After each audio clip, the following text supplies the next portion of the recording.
গ্রামের শেষে গরুর গোয়ালের পাশে একটা ভাঙা খড়ের চালায় থাকতো 14 বছরের রূপা।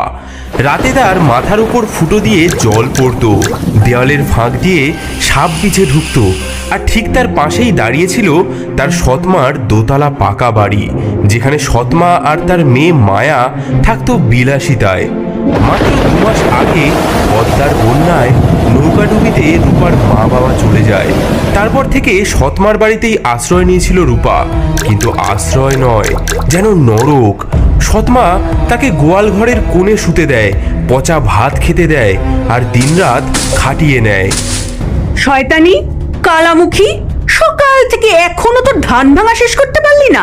আজ তোর হাড় একেবারে আমি গুড়িয়ে দেব, দেখি তুই কেমন ধান ভাঙা শেষ করতে না পারিস। মা গো, বাঁচাও বাঁচাও, কাল রাত থেকে আমি জ্বরে কাঁপছি, পেটে আমার একটা দানা পড়েনি। ও মা, ও মা, শোনো শোনো, ওর এখনো কাঁদার শক্তি আছে। ও মা, ওর মাথাটা ফাটিয়ে দাও না, আমি ওকে ধরে রাখি, তুমি ওকে মারো মারো মারো। তোর মতো অকুর্মাকে জন্ম দি না, তোর মাও পাপ করেছে বুঝলি, তাই তো মরে গেল। মা, তুমি ওর চুলের মুঠি ধরো, আমি ওর পিঠে 2-4 ঘা লাগাই। বড্ড বাড়বাড়ন্ত হয়েছে, কাল দেখলাম পাড়ার ছেলেরা ওর দিকে তাকিয়ে হাসছে, যেন রাজকন্যা। হারামজাদি, তোর এই রূপ আমি মাটি করে দেবো একেবারে। চল চল মায়া, এখন ওকে রেহাই দি, দুপুরে দেখবো ও আজ কি খায়। দিনের পর দিন এমনই চলে অত্যাচার। রূপা কাজ করে যায়, আর সৎমা ও মায়া উপভোগ করে তার কষ্ট। এই যে, এই খা, তোর এই যোগ্যতা। দেখো মা, ও কেমন পচা ভাতগুলো খায়, ঠিক যেন পুকুরের মতো। আর শোন, আজ পুকুর থেকে তুই কলমি শাক তুলে আনবি বুঝলি, নইলে কিন্তু রাতে খাবার পাবি না। কিন্তু মা, পুকুরে তো এখন সাপের উপদ্রব। তাতে কি হয়েছে, সাপ কামড়ালে কামড়াবে, তাতে আমাদের। সেদিন বিকেলে আকাশে কালো মেঘ জমেছে, কাল বৈশাখী ঝড় আসছে। মা দেখো, কি ভয়ঙ্কর মেঘ, আজ প্রচন্ড ঝড় আসবে। ঠিক সময় ঝড়টা আসছে, আজ রাতেই শেষ করবো এই অলক্ষণীটাকে। কি করবে মা?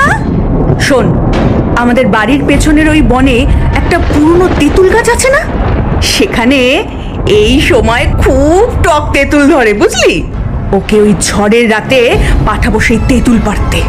বাহ, ঝড়ের মধ্যে গাছে উঠে ও পড়ে মরবে, আর পড়ে না মরলে বাঘে খাবে।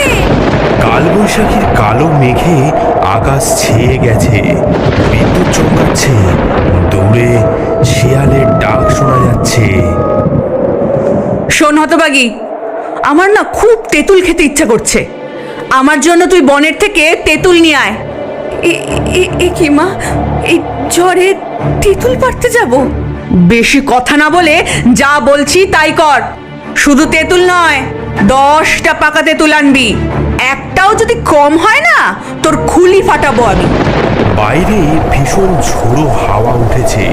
রূপা একটা ঝুড়ি হাতে করে বেরিয়ে পড়ে তেঁতুল আনার উদ্দেশ্যে। সৎমা তার হাতে একটা শুকনো রুটি দিয়ে দেয়।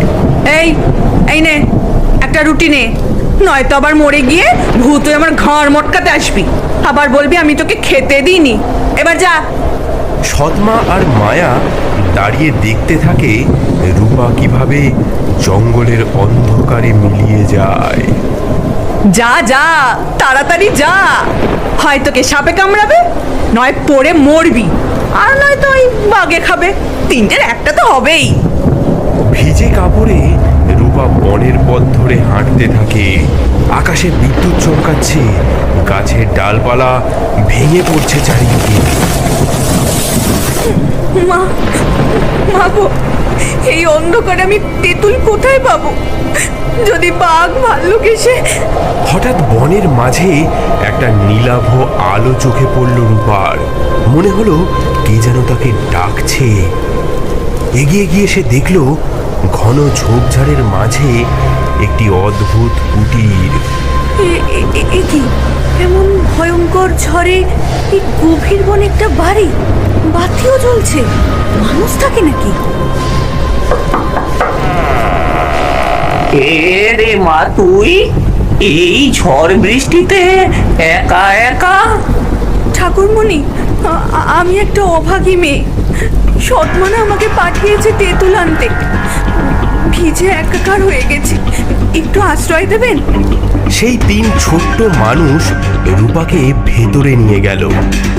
বাছারে, তোর সর্বাঙ্গ ভিজে গেছে, দাঁড়া গরম জল দি, আর এই নে গরম চাদর। রূপা গায়ে গরম চাদর জড়িয়ে নিল এবং তার ঝোলা থেকে সেই শুকনো রুটিটি বার করলো। আমার কাছে না